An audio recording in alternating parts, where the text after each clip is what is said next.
Denver Broncos Mile High View, no commercials, no bullshit.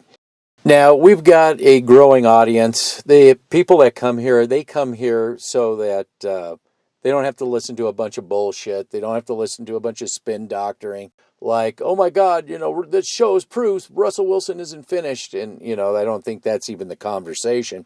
And, of course, they're paid not to talk about the conversation, I think, which we'll find out later on, is Russell Wilson worth the $250 million they paid him? I think that's the question. But with that said, people come to this because they don't want to hear all the nonsense. We cut through the nonsense. I've got some film on this game in London. I can tell you the good stuff, and I'm going to tell you the bad stuff. So, like I said, I ain't going to pull any punches. Also, we're going to talk about the Jags, too, so they're not off the hook either. Colby did a film session, and in it he was talking about he liked to see the progression that Trevor Lawrence has taken, and I'm just not a Lawrence believer. I think that he makes too many stupid decisions. We saw that in this game. I don't think he gets into the fluidity. And I think if any quarterback really needs to have everything just perfect, this guy to me is the absolute definition of that. If things start going a bit off script, I don't think he really has a pulse in his rhythm and throwing, and I don't feel that he's confident. And quite frankly, some of the stuff that he did out there today is so boneheaded that I think that I think it's 2 more years. I think that'll be 4 years. If this guy doesn't get a clue in 2 years, I think it's time to shop him and bring in a Bridgewater type quarterback, load up, get your team built up, and then just work on getting the guy down the road. Well, I want to talk about the good first.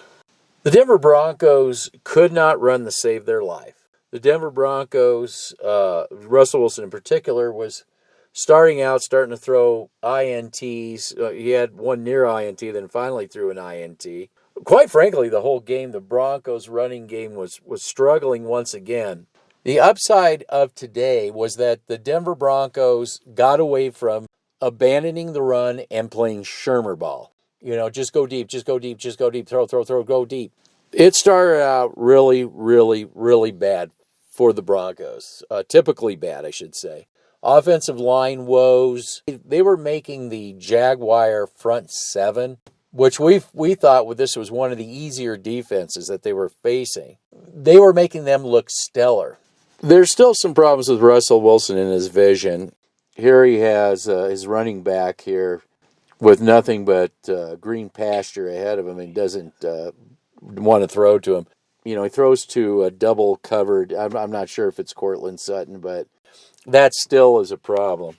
But, fairness to Russell Wilson, his offensive line is not very good. And, in the beginning, they were getting their asses handed to them by I'd say kind of a shaky defensive front seven of the Jags. Had false starts, this kind of thing. However, the upside is they started to settle down and started to pass block, but there's a caveat. And that caveat is the Broncos finally stopped listening to whoever it was out there. I don't know if it's the guy that has the biggest office calling himself the outside consultant, but they finally stopped listening to Mr. Shermer Ball, and they started listening to Mile High View and started listening to Shadow Band Scouting. Let me give you an example. I'm going to show you the whole series because this was typical once the Broncos started to get the footing. I think the biggest key in this game is something that nobody is going to talk to, and that's where you're going to get it. You're going to get it here, and I'm going to show the film. I think the biggest key to the victory in this game was the fact no matter how bad their running game was bad. They hardly had a running game. Give them credit because they actually stuck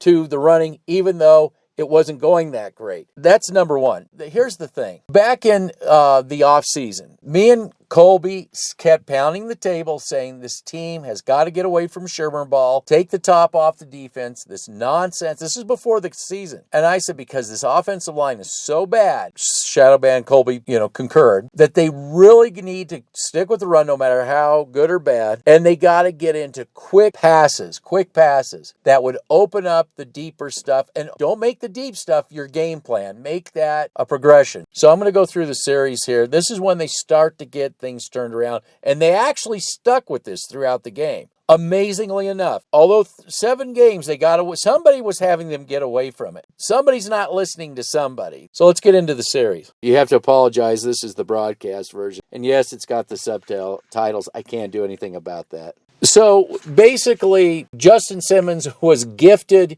a interception. And I'm going to get into the defense. The defense, that's where this is going to flip over. But so Justin Simmons intercepts a football. They can't do anything. They do try to run. They don't abandon the run. Even though they had a punt, I'll give them credit for not going Shermer ball. So it's 0-10. We're in the second quarter at 8:43. Finally, they do what we say. Quick, fast passes. Cortland Sutton gets it 13 yards almost immediately to start this drive. And is it as if somebody was listening to Mile High Huddle, Shadow Band Scatty? Again, another quick strike to Judy right in the middle. Now they do a little scat run and pick up a first down. Drive keeps going. Now they go to a running play. It's only 2 or 3 yards. That's fine.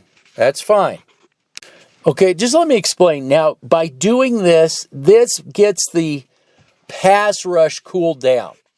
These quick throws, they can't afford to bring everybody because that's just kind of a cure for bringing in all kinds of people, or those quick throws. That's how you get the defense settled down. If you're an offense, you start dictating to the defense. Now, you want to bring everybody, go ahead, because we're gonna have somebody out there, and we're gonna get rid of this quick. So 2nd and 7 now, they just keep the ball on the ground. We're not getting into Shermer ball. And they get a few yards out of that. That's good enough. Now, running's been tough for this team, but they didn't make the first down on 3rd and 1, which is kind of why they've had a punt when they've been, doing that deep in their own territory. But now they're in the Jacksonville Jaguars, and it's, right on the, right up at the yard markers. They're going to go for it again. This time a Russell Wilson sneak, no problem.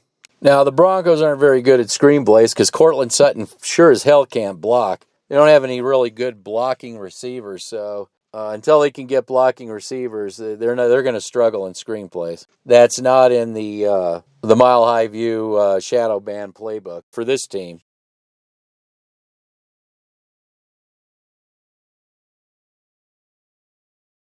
Now, I don't have the all-22, but it looked like they wanted to do a little Shermer ball, which, okay, it's 2nd down. I'm not big on this, but because they've been playing the way they've been playing, the pass rush isn't so intense. They are not able to sack Russell Wilson, and he's able to dump the ball off and get a couple yards out of it. All right, 3rd and 7, and I got to give the offensive line credit. They are bringing a bit of heat, but they pick it up, and that gives Judy a chance to run a little out route, which in my last video I said it was a curl, but it really was an out route, and I made a little disclaimer there. But it's enough to get Judy his little space that he needs, and it's a good, really quick little throw. So now next play's a little misdirection, and it works. I'm not big on this either, but I will say this. It beats trying to go bombs away to the end zone, which everybody is expecting. Anyway, so here we have a touchdown, but this is a drive that really, I think, and they stuck to this kind of football, this style of football that we said they need to play. I'm just going to say this. We shouldn't take credit because other people have said this too. But there's a voice that was in there that wanted to go Shermer ball bombs away into the end zone, or bombs away, give up on the run, during the drive, this kind of thing. And they got away from that. And for them, that is a big step, to not listen to whatever voice that is and actually play to their strengths. This is not a very good team. The offensive line, they really should upgrade it. I don't know how they're going to pull that off because they spent all their draft capital, and I just don't think anybody there knows how to really draft offensive linemen. Or when they did have people, they just weren't allowed to because they wanted other players. When you ignore the offensive line for so long, it comes back to bite you in the ass, especially when you pay $250 million for a quarterback. Now for the bad news. This defense is absolutely overrated. Trevor Lawrence really had a lot of time to throw, but the guy can't read. I just don't think he's a good quarterback. Here's an example here. Now, the Broncos against decent offensive lines, and I think the Jags actually still have a decent offensive line. Last year, the Broncos, Lawrence is out there reading War and Peace, but he can't put 2 plus 2 together to save his life. And here's a wide open receiver. This should be a big time play. Wide open receiver just completely, airmails this. It should have been a completion. Now, the Jaguars running back looked like, the next coming of, I wouldn't say Sanders, but when you give the guy almost 170 yards, I think maybe it was more like 160 yards, you can't claim you're the 5th best defense. I mean, this is something that me and Colby have been pointing out, that if you want to really get the Broncos on the run, it's these stretch running plays, and even sometimes bouncing out to the outside, but usually hitting them in the B gaps. And here, this running back of theirs, who had a big day today, by the way, and again, it shows you why Lawrence, if your running back's having a day like this. But in Lawrence's defense, I honestly think that the play calling was pretty bad, too, for the Jaguars. And if it was my team, I would have Mike McCoy get as far away from my quarterback as I could.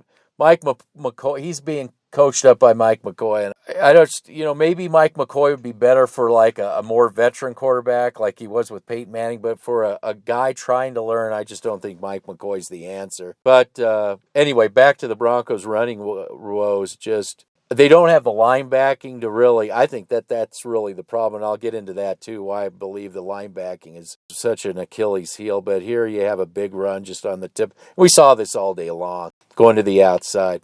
Okay, another area that we talk about is with the Broncos, no push up the middle. Now, this isn't the Jets' crappy offensive line, which is probably the worst offensive line they faced all year. This is a pretty decent offensive line, and personally, I think they gave Lawrence plenty of time, but again, because of, I think the play calling wasn't very good, and like I keep repeating that, and that Lawrence still, guy can't really, in my opinion, put 2 plus 2 together as a quarterback. But here you see, you got edge rushing. We always talk about push up the middle, but all Lawrence has to do is just step up into the pocket. Any quarterback. If you have no push up the middle, you still have a pocket. It doesn't matter what kind of edge rushing. And again, because the guy upstairs in his media posse keeps the edges. This is why your edges don't mean anything if you have no push up the middle. This is a great example of it right here. Lawrence drops back. He just steps up in the pocket and just, gets it off to his guy. And it's and by the way, they're going to march on for a touchdown in this drive, but it's not a problem. If you have no push up, if you had push up the middle, you wouldn't have been able to make that. Okay, now we're at the point where we got to talk about the big liability called Justin Simmons. What do you mean Justin Simmons got an interception? Yeah, okay, you can give me the stat, but we're going to look at the context beyond that stat. Here is your one of your most expensive players, and he's costing the Broncos repeatedly. In many ways. But we're going to go through this whole Justin Simmons. And again, you want to trade Chubb, and I understand because Chubb actually is a decent player. I keep wanting to want to trade Justin Simmons for the fact that he's taking so much cap space and he's such a bad player. But I know there is no team that's going to take over that contract because nobody in the NFL, in the 31 other teams, is as dumb as John Elway is to pay a guy like him. All right, 2nd and 9. Justin Simmons stops a player. That's just what he's supposed to do. So what does he do? He runs his mouth like he always does. I know the Kansas City Chiefs can't wait to pick on him.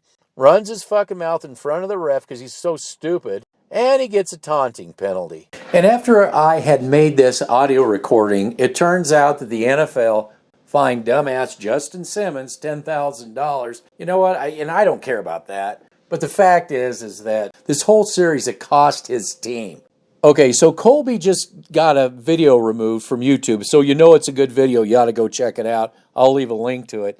It's called Jeffrey Simmons is the anti-Justin Simmons. And what got Dove Elliott and Simmons all butthurt, Colby plays the audio of both Justin Simmons and Jeffrey Simmons. Jeffrey Simmons says, I don't give a shit about accolades. What I care about is helping my team and getting better. And Justin Simmons, all I care about is accolades. Well, Justin Simmons is hurting his team. He's a liability on this team. Yeah, the NFL fined him the $10,000, but it cost his team. And they're lucky they won this game, really, to be honest with you, against the Jags. That guy, I just wish that Stearns was healthy, or I just wish they'd put Stearns in. This is so ridiculous. So what did the Jags do? Now, they were doing this to this point. I'm just going to show this particular run because I want to just kind of get on with this. They're running right at Justin's big mouth fucking Simmons. Running right at Draymond Jones. And let me tell you what, you know, they when they ran in the middle, they stuffed the run. But when they hit these B gaps, and we've seen this time and time and time again, they cannot stop it. This is not a top 5 defense. The Jags aren't even that great of a team. And their running back had like a day like, I don't know, Terrell Davis or something. And again, we've talked about this I don't know how much more you can talk to idiotic Bronco fans. And I'm not saying every Bronco fan's an idiotic Bronco fan. The ones are who just defend Justin Simmons to the end. Here he is, Justin Simmons. I mean, the bottom line is they're fucking picking on him. If you're a top 5 safety, you're not going to be ran at and thrown at. He sucks. And this isn't the only team that does it. And this is a shitty team. And he can't fucking handle it. Draws the pass interference. I mean, and it's ugly too. It's not just, this guy is so bad. And now you have Lawrence being as stupid as fucking Justin Simmons. I mean, Lawrence, let's just be honest. I mean, this is a for sure touchdown. And he just throws it at Justin Simmons. He throws it because he sees him. He throws to, like I'm saying, Lawrence can't process. He sees it and just kind of in a knee-jerk way, he just throws the ball to Simmons. He doesn't even process 2 plus 2. That's what I said. I mean, I just freeze frame this right here. Anybody with half a wit can see that the play is in the back of the end zone, the back corner of the end zone. There's no reason to square up with Justin Simmons and literally just throw it at him. Let's just say Simmons isn't there and he does throw it in the direction that he's throwing it.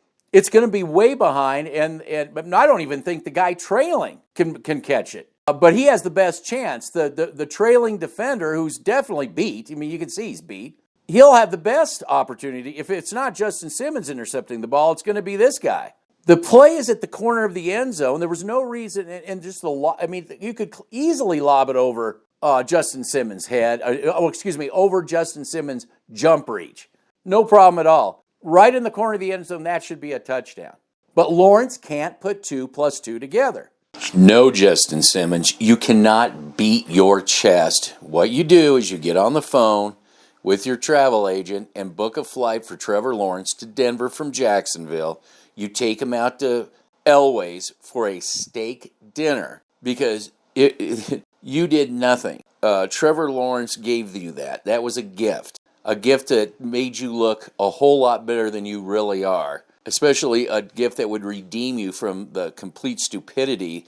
It should have been a touchdown, all based on your helping them down the field. And Trevor Lawrence, if I was your coach, I'd say if you're going to throw to the other team, you can go sit on their bench.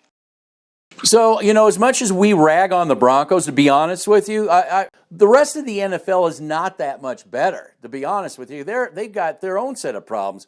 And this is a clear-cut example of it's not the defense winning the games. It's the offense is cutting their nose off to spite their face. They've played totally inept offenses that have done more to hurt themselves, cancel themselves out, than the Broncos had any really hand in it. Well, but one thing that Lawrence couldn't fuck up, and that was the running. All right, on this big run, now this is something I've not only saw all game long, but I've seen all season long.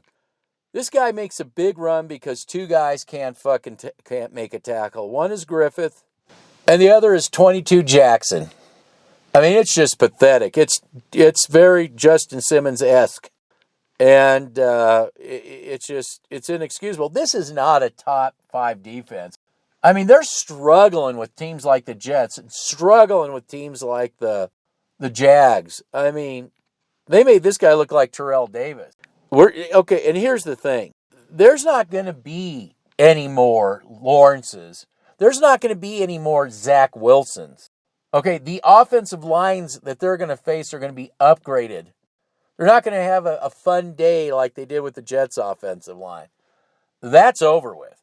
And it was a nice little victory.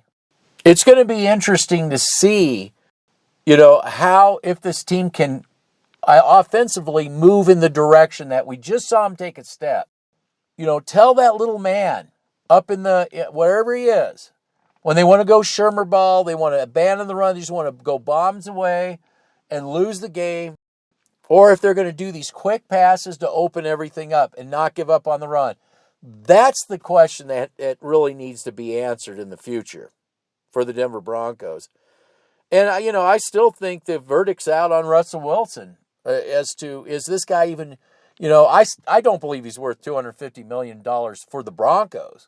Now, maybe if he was on a different team, had a better offensive line, he felt more comfortable, maybe that could be justified. Maybe.